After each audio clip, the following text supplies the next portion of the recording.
the Air and You. Written by M.J. Pack. Performed by Jeff Clement. Featuring Nikolle Doolin. Audio production and music by Jeff Clement.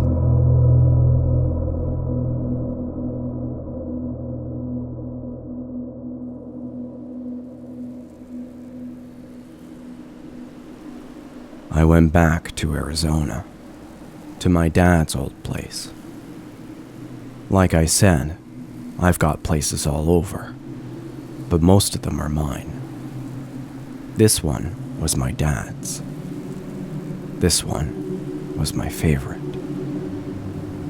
It took a few days to get my sleep schedule back on track, to get ready, because after the snow, the mud, the leaves, I knew there was no escaping it.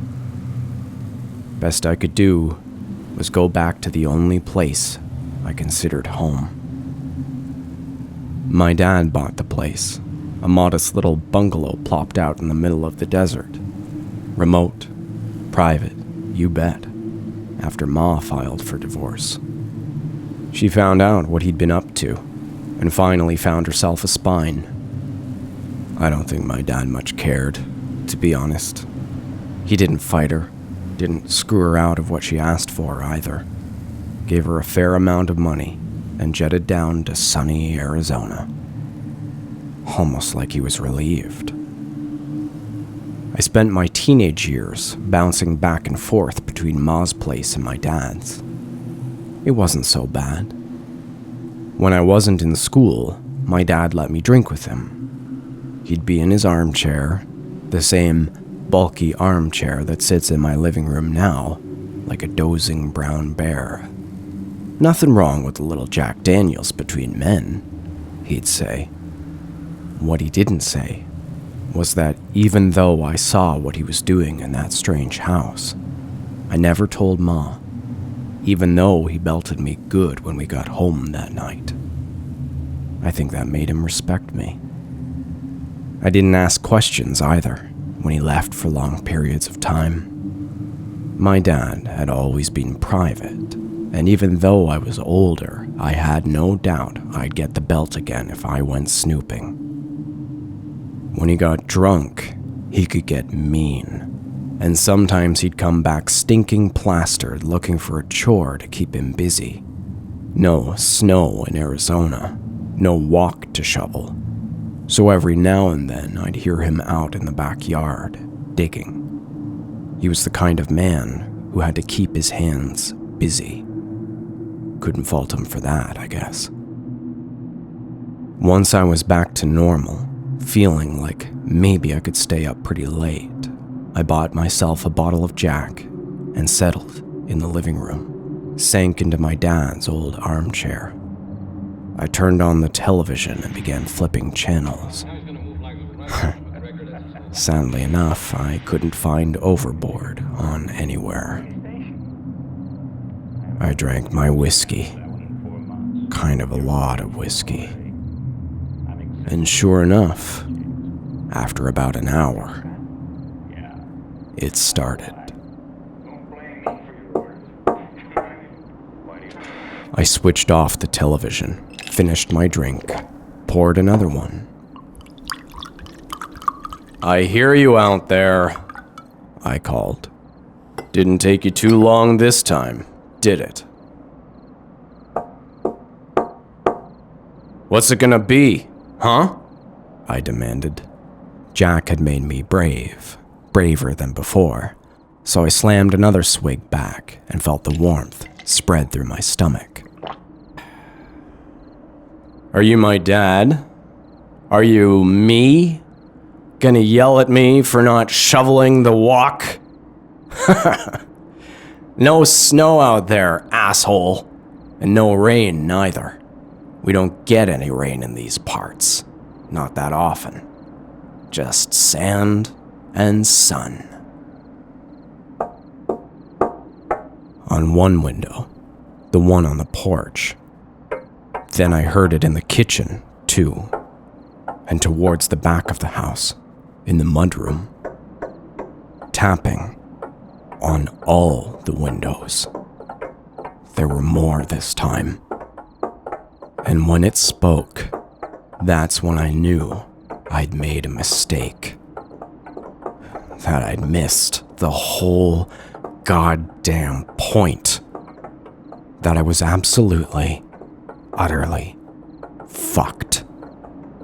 Not my dad, not me, not even the wordless babbling. Worse. Much, much worse. Danny. Oh, Danny. Danny. It said in a sweet, feminine voice. A voice I didn't really recognize, but also sort of did. Danny. Oh, Danny. We're out here, Danny. We're here. You thought we couldn't find you, but we did. No. There was no way. I'd made sure. I'd been so careful. Danny. Oh, Danny. Danny. It crooned again, and there was nothing wrong with the voice, really. Just sounded like a normal lady. Someone I might meet on one of my nights out. Someone I almost certainly did. Danny. Oh, Danny. You thought we couldn't get to you, but we did. We're here. Come outside. Say hello. Oh, Danny, don't you like us anymore? You liked us so much. Too much, didn't you? I felt like my mouth had been stuffed full of leaves again. My stomach wasn't warm anymore. It lurched like I'd swallowed a gallon of cold, thick mud. Danny. Oh, Danny. You just did what your daddy taught you. We're not angry, Danny. We're not mad. Those were our friends we sent before. We couldn't get to you first, so we sent them along. And they were the old ones. They were the angry ones. But we're fresh and new, and we want to know why you left us, Danny. I gripped the glass of whiskey so tight I thought it might shatter. You can't be out there, I said, when I could move my tongue again. None of you. I made sure you couldn't walk. I made sure. They shouldn't have been able to get out of the basement. I learned that. I learned from my dad. If you let them stay mobile, they can almost get away. That lady in the house that night almost got away because I distracted him at the window. She bolted, but my dad was faster, and he took her down. But I'm not that fast, so it was always just easier to cut off their feet. Danny. Oh, Danny. We figured it out. We're smart girls, Danny. Did you know if you try hard enough, you can walk on your hands? It sounded so nice, like it wasn't mad at all. Not like the others. But oh God, I wasn't sure it was telling the truth. It took us longer. The lot of us. Oh, Danny, it took us a while to try hard enough, but we did. We can do it now, just like our friends. Our angry friends. Oh, Danny, did you know when you're angry you try much harder? Yeah, that I knew. When you think your dad is the best guy in the world, but really he's just a bully. He thinks he's so much better than you and hits you with the buckle end of his belt for just being a kid, when it was him who was being bad. Him who was in there strangling some woman who probably was going to tell Ma about what they'd been up to. When he punishes you again and again for doing things you didn't mean to do, like forgetting to shovel the walk, for getting mud on the porch, for not getting all the leaves in the yard bagged just right. Yeah, you get angry, and you try much harder to be better than him. I think he only did the one, I mused, finally lifting the glass to my lips with a trembling hand. I think it was just the one, if I had to guess. Oh, Danny, It said, and it sounded aroused, like it was getting hot or something. Danny. Oh, Danny. You did so much more, didn't you? At all the windows. How were they tapping? If they walked on their hands, how were they tapping? Oh God, as if any of this made any sense at all. How many of them were out there? Some of them? Dear God, all of them? You left me in the basement, Danny. It said, sad now, pouty, a girlfriend who's not getting her way. You came back, oh, Danny, yes, you did. But I was so smelly by then. And when you left, I hadn't even gone yet. I was still there. Still alive. And my feet.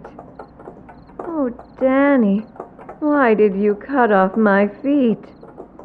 It hurt, Danny. Oh, Danny, you hurt me so. You hurt us so. Unbelievably, I heard more tapping.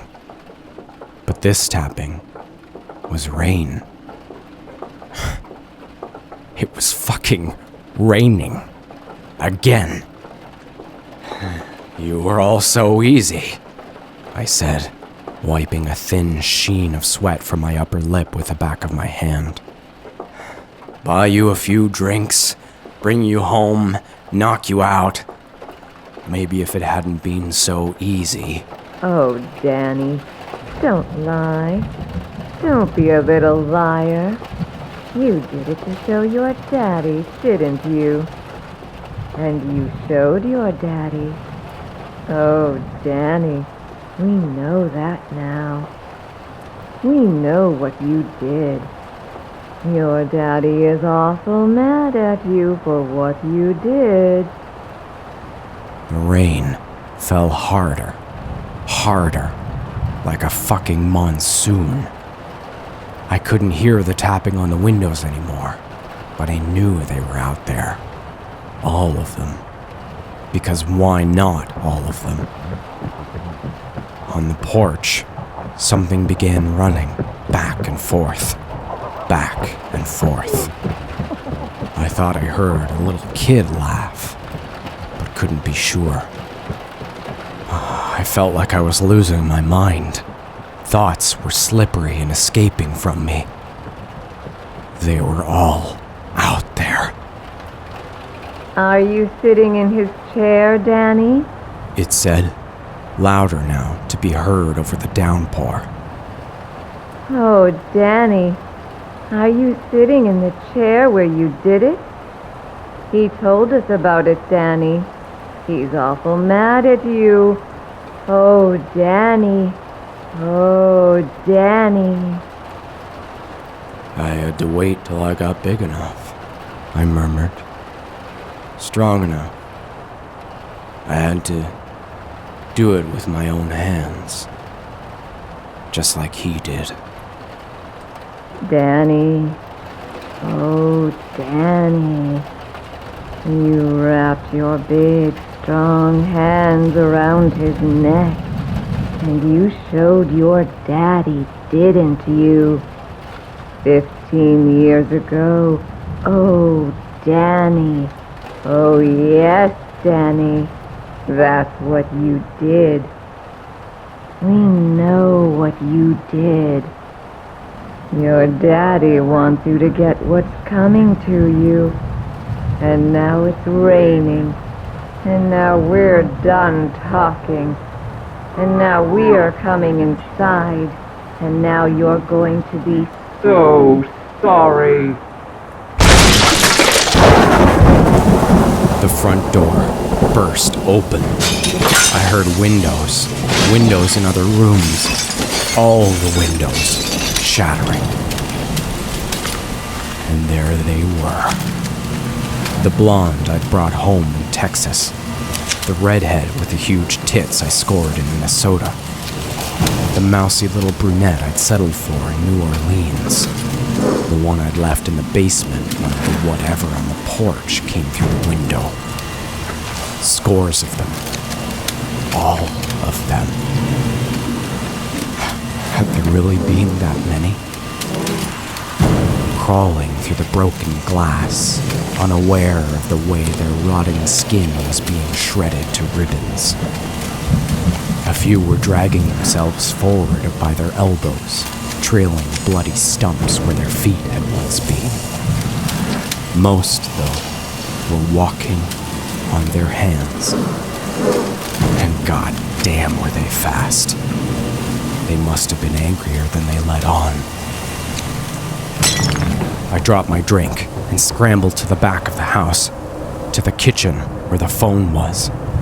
I tried to handle this myself and it was out of my hands. I had to get help. I had to get someone out here to help. Oh God, why had I moved to this godforsaken place in the middle of nowhere? Outside, the rain poured, buckets of it. When I got to the kitchen, I fumbled with the phone on the cradle, nearly dropping it in my panic. And I looked behind me. They had me surrounded. My house stunk of decaying flesh. Some of the older ones, their jaws hung crookedly from their skulls. But they were just waiting. The ones on their elbows were crouched, tense, ready to pounce. The ones on their hands swayed in an eerie, expert balance. Slowly, unaware if they could see me now that I was still. Many of them had no eyes, after all, just gaping dark holes in their heads. I punched 911. I brought the phone to my ear. As the dead women watched, I told the operator that I was being attacked and needed help. They said help was on the way. I wondered if it would be soon enough, and replaced the phone on the hook. The brunette, the mousy one from New Orleans, shifted back and forth on her hands, like an excited little kid. Danny, oh Danny, you're going to be so sorry. She squealed through decaying lips. I wasn't even sure how she could make sounds with those lips. A tittering spread through the crowd, a slurpy sort of giggling that almost couldn't be heard over the heavy rain.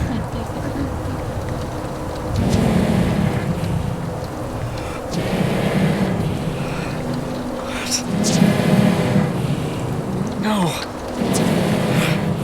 The women said in droning unison. No. Stop. Shut up. Leave me alone. Stop. I put my hands over my ears. Stop!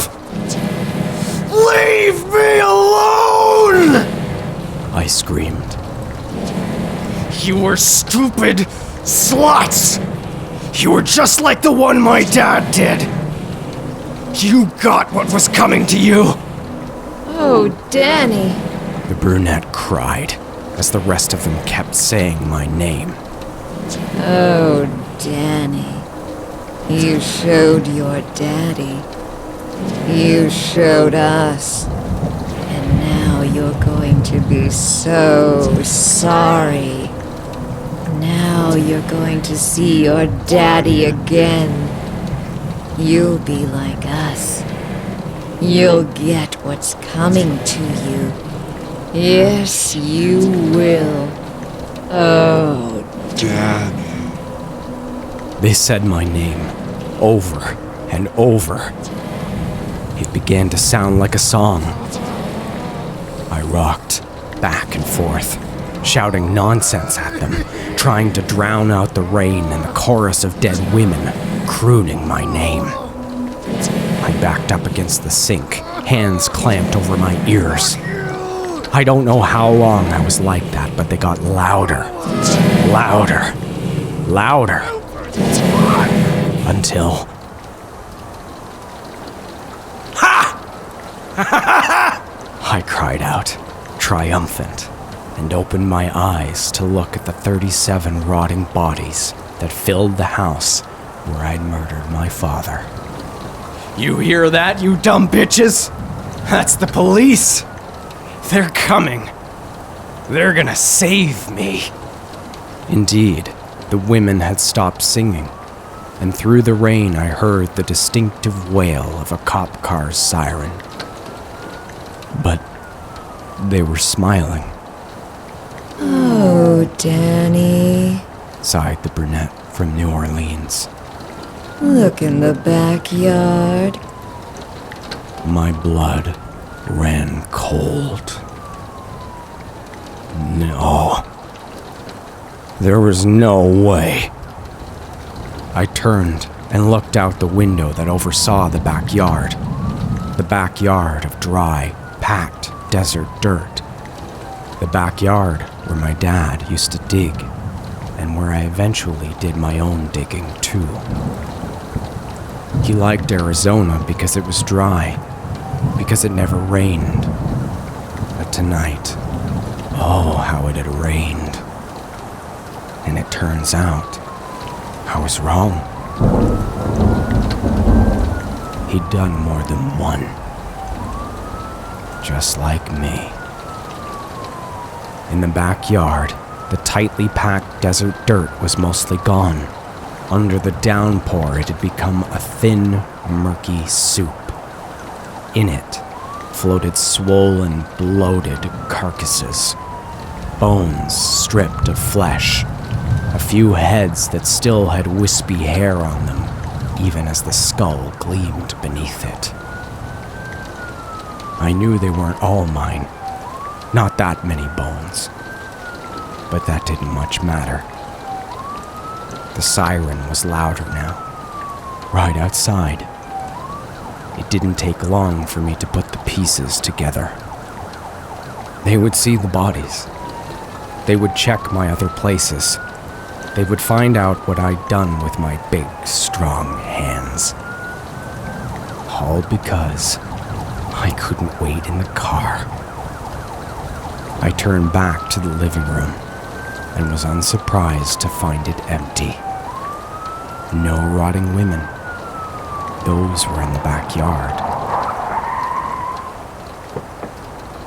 The interior of my house suddenly began to flash blue, red, blue, red, and I began to laugh.